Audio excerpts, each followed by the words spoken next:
And welcome back. Thom Hartmann here with you, and on the line with us, very pleased to have Farron Cousins, the executive editor of Trial Lawyer Magazine, the co-host of Ring of Fire Radio, contributor to the desmogblog.com, and of course the main website for Ring of Fire is TRO, as in the ring of, trofire.com. And you can tweet Farron at Farron Balanced, F-A-R-R-O-N Balanced. And Farron, welcome. Welcome back. Thom, how are you doing today? Great. Great to have you with us. So you've been working on a water story that is absolutely fascinating. Tell us about this.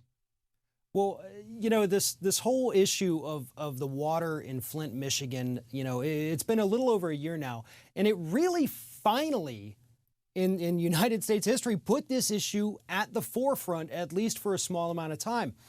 Back in December, when we had Reuters come out with their massive report that told us that there were 3,000 areas in the United States where the water quality, the lead contamination, was at least double what was found in Flint, Michigan. 3,000 areas where the lead contamination was at least double that of Flint, Michigan. Why does every American not know this? Well, it's because it's not a story that's really flashy. It's not something that corporate media can air and get a bunch of eyeballs. It's not something people can really fully understand in 30 seconds. So the corporate media moves on. Maybe Donald Trump tweeted something that morning, so people just moved on to something else.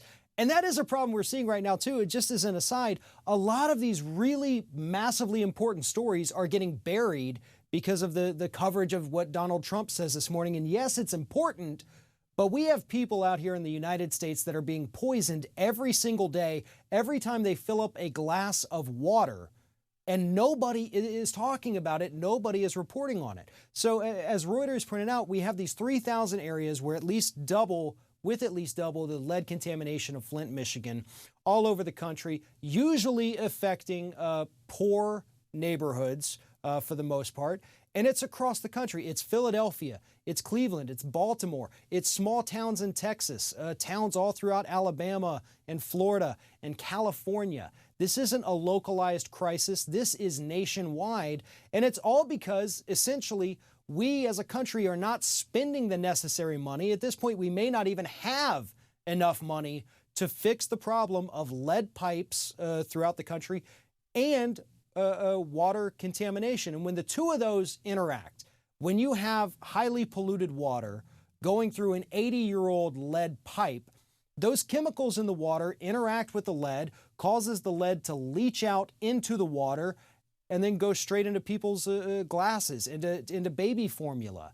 And that is the problem that a lot of people don't quite understand. It's not just the lead pipes. It's the way that the chemicals in the water system already, from industrial pollution, runoff, and things like that, it's how those interact with these aging lead pipes and cause the leaching into the water supply. You know, up until the 1980s, the United States was continuously updating its infrastructure. Now, you know, the 80s weren't state-of-the-art with regard to lead, but by that point in time, we were figuring out the dangers of lead. In fact, I think it was in the late 70s, I believe, that we started taking lead out of gasoline. But would it be hypersimplistic, Farron, to say that the cause of this problem is that for 40 years, roughly, as a result of Reaganism and austerity economics, conservative economics, whatever you want to call it, Reaganomics, that we have not been maintaining our infrastructure to the state of the art? And the state of the art in, I remember Bernie, and this was back, 4 or 5 years ago when he was running for re-election for the Senate a couple of years ago. He was in Vermont and, at an event where they were replacing a water pipe. And the water pipe literally had been laid by Civil War soldiers, the original pipe. And back then, everybody loved lead pipe. It was flexible. It was easy to work with. It didn't break easily. It was, and people thought it was safe. Most of the pipe laid in the United States, or much of the pipe laid in the United States in the 19th century and in the early 20th century, was not copper pipe. It was lead pipe. So isn't this really just a function of our failure to maintain our infrastructure to current standards?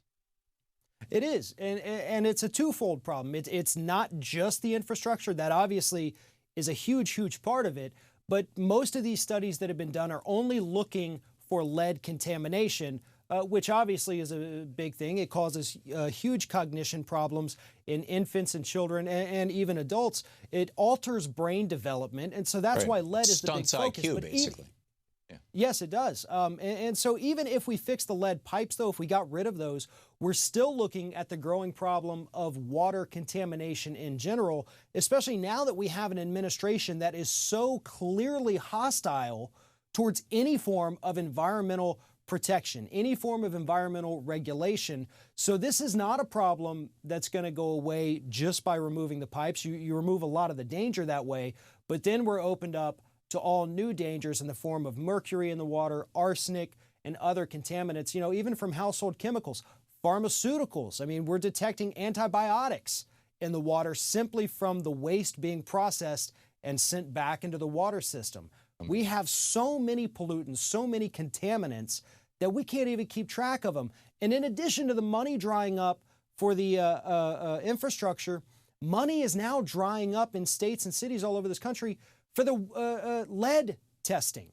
The only reason we know about what happened in Flint, Michigan is because one doctor came forward and said, look, I am seeing this horrible increase in the amount of lead poisoning in children. Something has to be going on here. She called the Corps of Engineers. They came in and did the testing. That's how we knew about it, because the doctors finally saw this and said, oh my God, something's happening. We don't have that luxury all over the country. Maybe, a smaller town, doctor doesn't quite know what he's looking at or she's looking at. And so they can go undetected. And at that point, when the doctor discovered this in Flint, that dirty water had been flowing for 2 years. And as you know, 2 years of an infant or toddler or adolescent drinking lead-contaminated water is enough to cause permanent, lifelong damage for this human being. And we're not taking care of them.